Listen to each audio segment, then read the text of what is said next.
Andromeda हमारी पड़ोसी Galaxy, लेकिन 2.5 मिलियन लाइट ईयर्स दूर। यानी अगर हम लाइट की स्पीड से भी एंड्रोमेडा जाएं तो भी 2.5 मिलियन साल लगेंगे वहाँ तक पहुँचने में। ये इतना टाइम है कि जब तक हम वहाँ पहुँचेंगे तब तक इंसानियत इस दुनिया से ख़त्म हो चुकी होगी। तो क्या कोई और रास्ता नहीं जिससे हम वहाँ जल्दी पहुँच सकें? तो इसका जवाब है वर्म होल।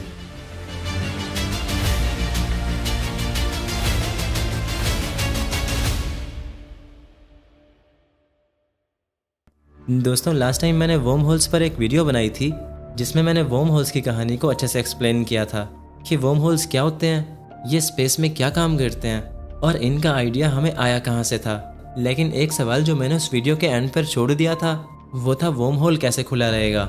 जी हाँ, उस वीडियो में मैंने बताया था कि वर्म होल्स को हम अभी तक नहीं देख पाए, लेकिन अगर ये हमें मिल भी गए तो शायद ये वैसे ना हो जैसा हम सोच रहे हैं। यानी हो सकता है कि इनमें से कोई चीज़ गुजर ही ना पाए, क्योंकि वर्म होल्स को आइंस्टाइन ने प्रिडिक्ट किया था, लेकिन जब उसने ये कैलकुलेट किया कि क्या कोई चीज़ इससे गुजर भी सकती है या नहीं, तो इसका जवाब आया नहीं। जैसे ही कोई चीज़ वर्म होल के अंदर जा रही थी तो वो तेज़ी से बंद हो रहा था। इनफैक्ट एक सिंगल फोटोन यानी लाइट का एक पार्टिकल भी उस वर्म होल से नहीं गुजर पा रहा था। तो क्या वर्म होल से ट्रैवल करना इम्पॉसिबल है या फिर कोई तरीका है जिससे हम वर्म होल्स को ओपन रख सकते हैं? तो चलो जानते हैं आज की इस वीडियो में, जो कि हमारी वर्म होल सीरीज़ का पार्ट 2 है। मैं हूं अब्दुल हन्नान और आप देख रहे हैं आपका अपना चैनल इन्फो फैमिली। दोस्तों, वीडियो स्टार्ट करने से पहले मैं बताता चलूं कि वर्म होल्स अभी तक थ्योरेटिकल हैं, ठीक वैसे ही जैसे कुछ साल पहले ब्लैक होल्स थे। ब्लैक होल की पहली फ़ोटो हमने 2019 में देखी और उससे पहले लोग यही समझते थे कि ब्लैक होल्स झूठ होंगे। तो क्या वर्म होल्स भी झूठ हैं या ये भी ब्लैक होल्स की तरह छुपे हुए हैं? दोस्तों, वर्म होल्स हैं भी या नहीं हम नहीं जानते, लेकिन नहीं जानते का मतलब ये नहीं होता कि नहीं है। ब्लैक होल्स भी डार्क और इनविजिबल होते हैं, जिनकी वजह से हम इन्हें नहीं देख पा रहे थे। तो हमने ब्लैक होल्स को कैसे देखा, पहले ये समझते हैं, फिर जानते हैं कि वर्म होल्स हमें कैसे दिखेंगे। दोस्तों, ब्लैक होल की फ़ोटो आने से पहले साइंटिस्ट ने देखा कि हमारी गैलेक्सी के बीच कुछ स्टार्स बहुत अजीब तरह से घूम रहे हैं, इतनी तेज़ी से, इतने टाइट सर्कल में, मानो बीच में ज़रूर कोई भारी चीज़ है, और इतनी भारी कि वो स्टार्स को भी तेज़ी से घुमा रही है। यही था ब्लैक होल का पहला स्ट्रॉन्ग एविडेंस। हमें अंदाज़ा हो गया कि ये ब्लैक होल ही कर सकता है, लेकिन हम उसे नहीं देख पाए थे, तो ये कहना मुश्किल था कि ये ब्लैक होल है भी या नहीं।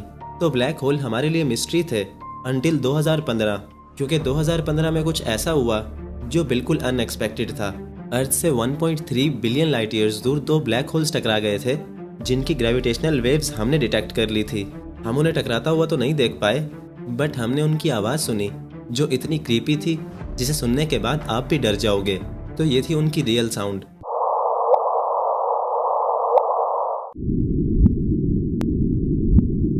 तो 2015 में हमने जस्ट 2 ब्लैक होल्स का साउंड सुना था, बट हम इन्हें भी नहीं देख पाए थे। और फिर आया 2019, जब पहली बार हमने एक ब्लैक होल की इमेज देखी। अब ब्लैक होल्स तो इनविजिबल होते हैं ना, तो हमने इन्हें कैसे देख लिया? दोस्तों, हाँ, ये सच है कि हम ब्लैक होल्स को नहीं देख पाते, बट हम उस लाइट को देख पाते हैं जो ब्लैक होल के अराउंड बैंड होती है। जब भी एक स्टार ब्लैक होल के पास आता है तो ब्लैक होल उसकी लाइट को अपनी तरफ खींचना शुरू कर देता है और बना देता है एक ऐसी डिस्क जिसे हम देख पाते हैं। तो ब्लैक होल को हमने डायरेक्टली नहीं देखा, उसके अराउंड लाइट के बैंड को देखा। और वर्म होल्स भी ऐसे ही डिस्कवर होंगे। हम उन्हें डायरेक्टली नहीं देख पाएंगे, उनके अराउंड लाइट का बैंड देखेंगे जो ब्लैक होल से अलग होगा।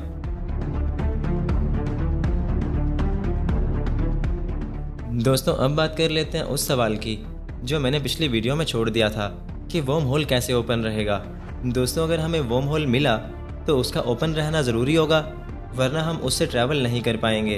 अब वर्म होल कैसे ओपन रहेगा, ये समझने से पहले हमें ये जानना होगा कि वर्म होल बंद क्यों होता है। दोस्तों, बात यह है कि जब आइंस्टाइन ने वर्म होल प्रेडिक्ट किया था तो उसने कैलकुलेट किया कि वर्म होल का थ्रोट यानी ये बीच वाला हिस्सा ग्रेविटी की वजह से स्क्वीज़ हो रहा था। ठीक वैसे ही जैसे एक स्ट्रॉ को बीच से दबा दिया जाए, तो जैसे ही कोई पार्टिकल वर्म होल में एंटर करता, वर्म होल ग्रेविटी की वजह से बंद हो जाता।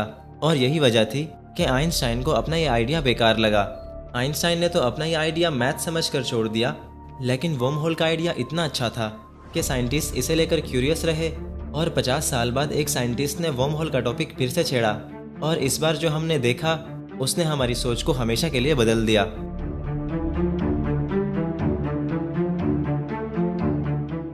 दोस्तों, कार्ल सागन एक फेमस साइंटिस्ट था जो अपनी बुक्स और नॉवेल्स के थ्रू साइंस को इजी करके लोगों तक पहुंचाता था। तो 1985 में कार्ल एक नॉवेल लिख रहा था जिसका नाम था कॉन्टैक्ट। इस नॉवेल में एक सीन था जहां हीरोइन को वर्म होल से ट्रैवल करके दूसरी गैलेक्सी जाना था। बट सागन चाहता था कि जो वर्म होल वो दिखाए वो साइंटिफिकली एक्यूरेट हो। तो सागन अपने एक दोस्त को कॉल करता है जो था किप थॉर्न, वही आदमी जिसने इंटरस्टेलर मूवी में ब्लैक होल और वर्म होल को रिप्रेजेंट किया था। तो 1985 का टाइम था जब कार्ल सागन ने किप थॉर्न को कॉल किया और पूछा कि किप, क्या वर्म होल एक्चुअली पॉसिबल है? क्या कोई चीज़ इससे गुजर सकती है? तो किप ने कहा, रुको मैं कैलकुलेट करता हूँ। दोस्तों, अब यहाँ से कहानी इंटरेस्टिंग होती है क्योंकि 50 साल तक किसी ने भी वर्म होल को स्टडी नहीं किया था। बस सागन की एक कॉल आई और वर्म होल का टॉपिक फिर से छिड़ गया। तो किप थॉर्न ने वर्म होल पर काफ़ी डीप स्टडी की और इसके बाद उसने हमें फाइनली बता दिया कि वर्म होल कैसे ओपन रह सकता है। 1988 में किप थॉर्न ने एक पेपर पब्लिश किया जिसका नाम था wormhole in space time and their use for interstellar travel. इस पेपर के अंदर किप ने एक ऐसी चीज़ के बारे में बताया जो वर्म होल को वाकई में ओपन रख सकती थी, और वो चीज़ थी एक्जॉटिक मैटर। अब ये एक्जॉटिक मैटर क्या होता है, पहले ये समझ लो। दोस्तों, एक्जॉटिक मैटर एक ऐसे मैटर को कहा जाता है जिसके अंदर नेगेटिव एनर्जी होती है। अब इसे एक एग्जाम्पल से समझो। यह है एक नॉर्मल मैटर जिसमें पॉजिटिव एनर्जी है और यह है एक्जॉटिक मैटर जिसमें नेगेटिव एनर्जी है। पॉजिटिव मैटर को ग्रेविटी हमेशा अपनी तरफ खींचती है, लेकिन वहीं एक्जॉटिक मैटर को ग्रेविटी दूर फेंकती है। यानी सीधे लफ्ज़ों में कहा जाए तो एक्जॉटिक मैटर के अंदर एंटी ग्रेविटी होगी और यही एंटी ग्रेविटी एक वर्म होल को खुला रख सकती है, क्योंकि ग्रेविटी वर्म होल के थ्रोट को स्क्वीज़ करेगी। लेकिन जब वर्म होल के अंदर एंटी ग्रेविटी होगी तो ग्रेविटी उसे स्क्वीज़ नहीं कर पाएगी। बट सवाल ये आता है कि क्या ये एक्जॉटिक मैटर वाकई में एग्जिस्ट करता है?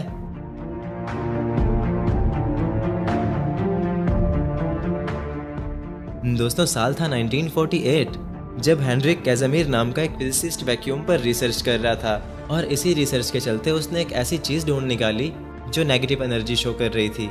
अब वैक्यूम क्या होता है पहले ये समझ लो।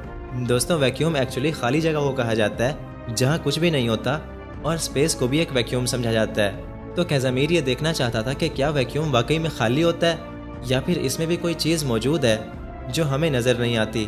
तो इसी सोच के चलते उसने एक थ्योरी दी जिसमें उसने बताया कि अगर हम दो मेटल प्लेट्स को वैक्यूम के अंदर रख दें और उनके बीच नैनोमीटर्स का डिस्टेंस हो, यानी बिल्कुल माइक्रोस्कोपिक डिस्टेंस, तो उन दोनों प्लेट्स के बीच नेगेटिव एनर्जी पैदा होगी, और यही था एक्जॉटिक मैटर।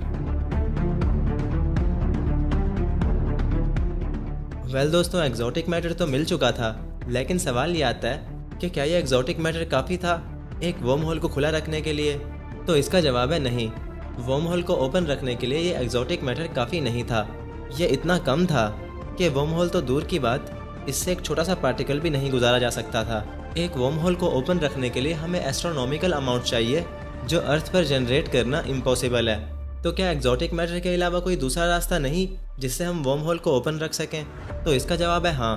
वर्म होल को ओपन रखने के लिए और भी वेज हैं, जिसमें से कुछ वेज तो नेचर खुद हमें प्रोवाइड करती है। यानी स्पेस में कुछ वर्म होल्स ऐसे भी होंगे जो नेचुरली ओपन होंगे और जिनको ओपन रखने के लिए हमें किसी भी एक्जॉटिक मैटर की ज़रूरत नहीं पड़ेगी। तो आखिर ये वर्म होल कैसे होंगे और ये स्पेस में कैसे काम करेंगे, इसे मैं बताऊंगा पार्ट 3 में। और पार्ट 3 में तभी बनाऊंगा जब इस वीडियो पर भी अच्छा रिस्पॉन्स आएगा।